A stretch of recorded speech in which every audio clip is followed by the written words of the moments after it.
Antes da gente começar a mexer realmente com os algoritmos, eu gostaria de passar com vocês por essa estratégia que está indicada no final do capítulo 1 do livro do Marco de Souza, Algoritmos e Lógica de Programação. A referência está completa na nossa bibliografia, para quem tiver interesse. Ele faz uma síntese das etapas que são necessárias na hora em que a gente vai resolver um problema e transformar esse problema num programa de computador.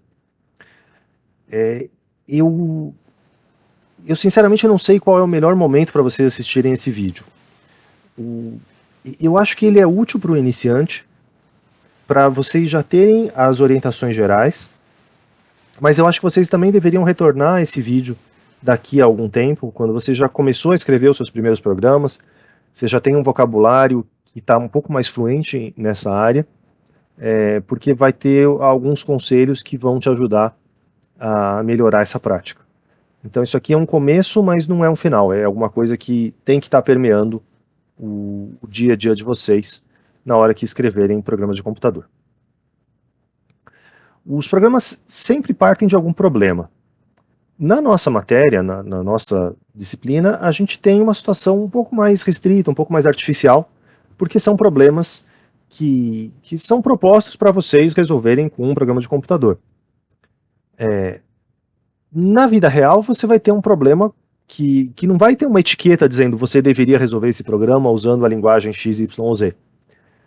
Você vai ter um problema que você está identificando que precisa ser calculado de alguma forma, e você vai ter uma iniciativa de usar os seus conhecimentos de programação para resolver aquilo.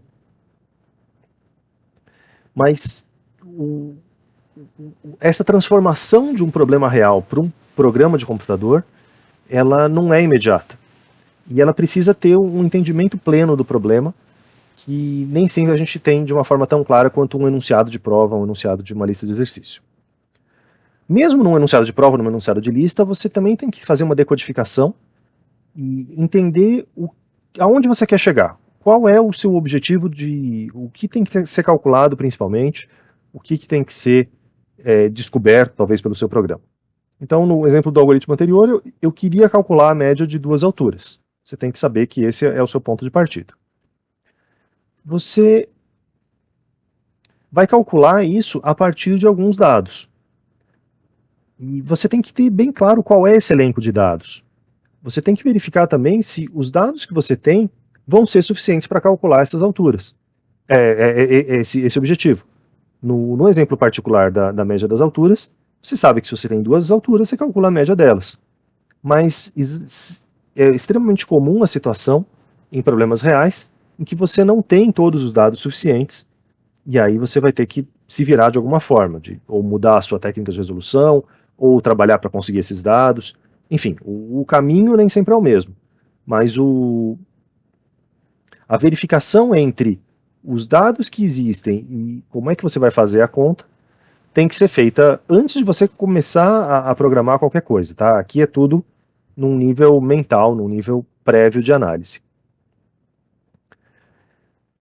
O jeito que eu gosto de fazer é brincar um pouco com os dados com papel e caneta mesmo. Antes de começar a sair escrevendo um programa, eu gosto de ganhar uma intuição fazendo algumas continhas, fazendo alguns testes simples, testando algumas situações para ver se eu realmente entendi o problema. E eu consigo fazer a conta na mão?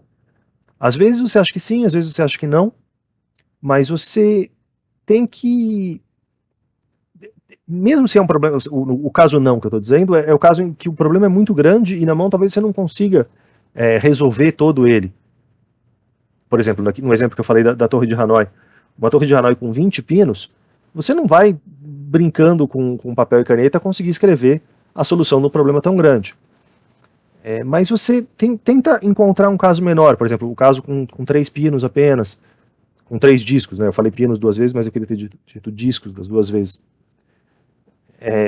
Tenta ganhar uma sensibilidade do problema baseado nesse seu ensaio. Por enquanto, é só uma coisa lúdica mesmo, é para você entender o que está acontecendo. E para você se entender também, entender como que a sua cabeça faz aquelas contas. Será que você está fazendo as coisas tão rápido na sua cabeça que você não está nem enxergando o passo a passo? é tentar ganhar um conhecimento antes de aplicar esse conhecimento. Depois que você brincou um pouco com os dados, você vai tentar representar o seu problema de uma forma mais genérica, uma forma matemática um pouco mais abstrata. A gente viu isso aqui no exemplo das médias, né, entre representar como 1.7, 1.9, ou tratar com variáveis. A gente vai, então, tentar passar para esse nível mais abstrato. Isso aqui é fundamental quando a gente tem repetições. Quando a gente tem um programa que se repete várias vezes, essa é a etapa-chave.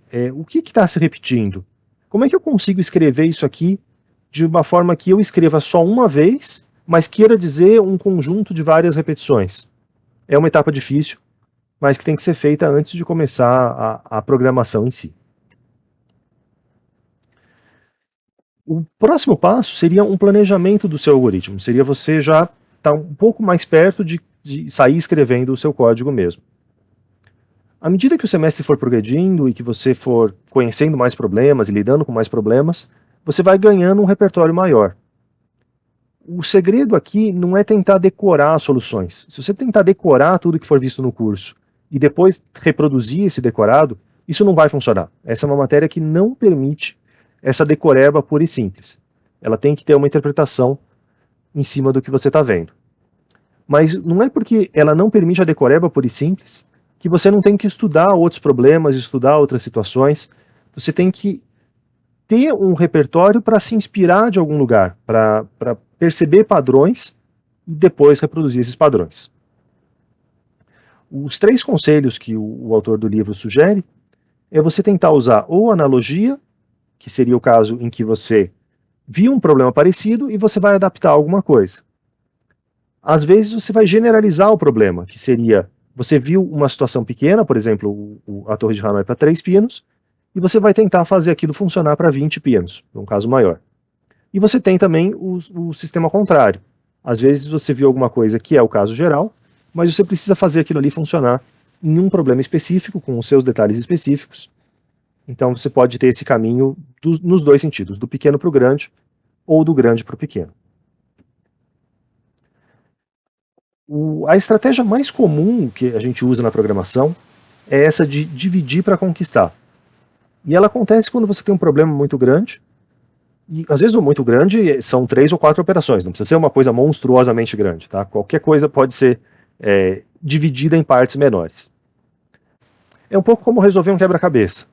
Você não vai de imediato montar o seu quebra-cabeça como um todo. Você vai começar montando um cantinho, montando uma parte que é de uma cor diferente. Você vai quebrar o seu problema em partes menores, que são mais tratáveis, e depois você vai tentar de alguma forma integrar essas partes que você construiu. Mas sempre mantenham essa estratégia em mente, tentem dividir em partes menores que vocês consigam lidar de uma forma mais fácil. Às vezes, depois que você já olhou para o problema por algum tempo, você consegue enxergar um novo ângulo.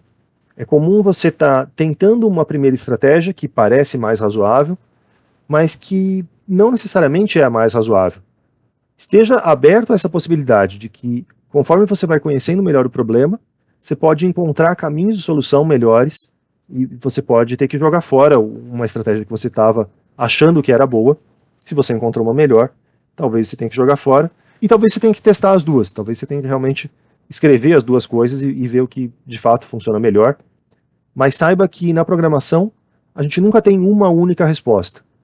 Você, para um problema definido, você tem infinitas formas de construir um programa de computador que vai dar aquela resposta que você pretende. Resolver o problema em si é criar o algoritmo, é escrever esse algoritmo. O jeito que eu gosto de fazer também, de novo, tem o primeiro passo à mão. E apesar de a gente estar falando de uma disciplina que é computacional, que trabalha com programas de computador, eu estimulo fortemente vocês a fazerem as coisas à mão, porque tem uma coisa mais demorada. Quando você está escrevendo à mão, você não tem o imediatismo de digitar no teclado, e isso, do ponto de vista cognitivo, tem a ver com o seu cérebro também processando a informação de uma forma mais plena, com mais atenção.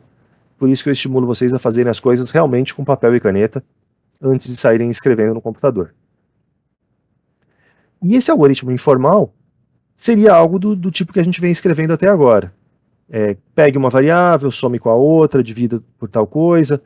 É para você entender quais são os passos que o seu programa vai seguir. Depois disso, você tem que ainda verificar se os seus passos estão fazendo sentido.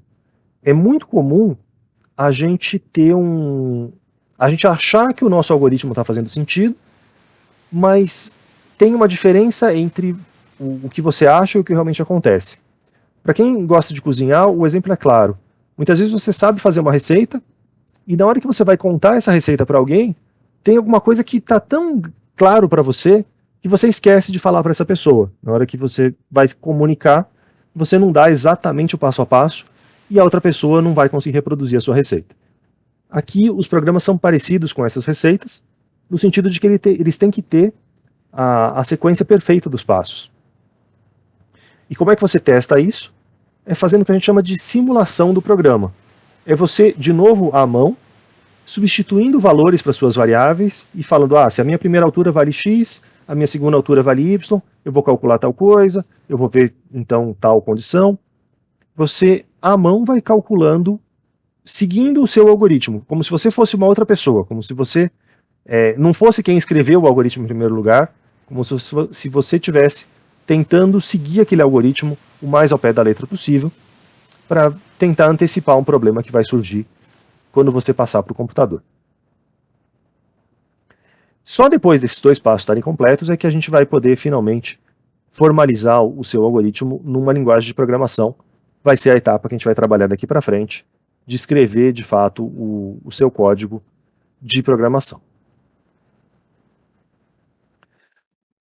Uma vez que você escreveu o seu código e você rodou e as coisas funcionaram, ou seja, você resolveu todos os problemas de sintaxe, os problemas mais simples, nada garante que você teve a resposta correta. Então você tem a obrigação de testar o seu programa várias vezes. Testar o seu programa com diferentes valores de entrada. E testar o programa não é só testar para dar certo. Você tem que testar sim em situações que você sabe que vai dar certo, que você sabe qual é o resultado que tem que dar, mas tenta também quebrar o seu programa, tenta testar ele em situações em que você não tem certeza se vai funcionar, ou que pode forçar um erro matemático, pode forçar uma divisão por zero, sei lá, uma raiz quadrada de um número negativo, alguma coisa que foge do normal e que você tem que saber se o seu programa está preparado para lidar com essas situações que fogem do normal. Os seus resultados podem falhar, pode ser que o resultado que você chegou não seja o correto.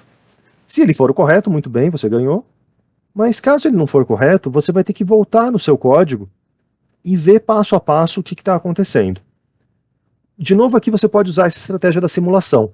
Você pode manualmente ir calculando na mão as coisas que o seu programa calcula e ver qual é o valor esperado e qual é o valor que está sendo calculado. Em qual das etapas é que as coisas pararam de funcionar? O seu programa nunca vai estar 100% errado. Ele vai estar funcionando bem até um certo ponto e dali para frente ele pode ter um problema. E o nosso trabalho de resolver os problemas, de debugar, como é o termo técnico, né? Debugar no sentido de tirar os bugs, tirar os problemas do código. Debugar o código é um pouco como um detetive, que tem que encontrar em qual parte do código que está acontecendo o erro, está acontecendo o crime da situação. E por isso você tem que... Continua sendo válido você usar o seu papel e caneta para calcular as coisas à parte e conferir com o que o computador está calculando. Mesmo depois de pronto o seu programa e de que ele produza resultados corretos, a gente costuma ter uma etapa de otimização, uma etapa em que você tenta tornar o seu algoritmo melhor. E melhor pode ser melhor em vários sentidos. Talvez você consiga ele rodar mais rápido, calcular as coisas mais rápido. E o calcular mais rápido também pode ser por várias situações. Pode ser porque ele está fazendo menos contas, pode ser porque ele usa menos memória, usa menos variáveis. Pode ser que ele seja só mais legível. Ele continua fazendo a mesma conta, mas ele vai ser melhor para o futuro, quando você pensar que você vai querer reusar esse programa no futuro. Essa etapa de otimização ela é um pouco mais sutil. É um ponto em que você tem que tem um lado mais artístico de saber o que é um programa melhor que o outro, e como o iniciante é o mais difícil de fazer, mas ela é fundamental para programas que vão ser usados ao longo do tempo e programas mais bem-sucedidos. Então, esses são os passos de como criar um programa, pensando como se fosse realmente um projeto de engenharia, desde um planejamento até uma fase de implementação, uma fase de testes e uma fase de melhoria contínua. Deixem salvas essas instruções e anotem em algum lugar e retome esse vídeo, retome esse tipo de conselho conforme você for progredindo, para ter isso sempre em mente.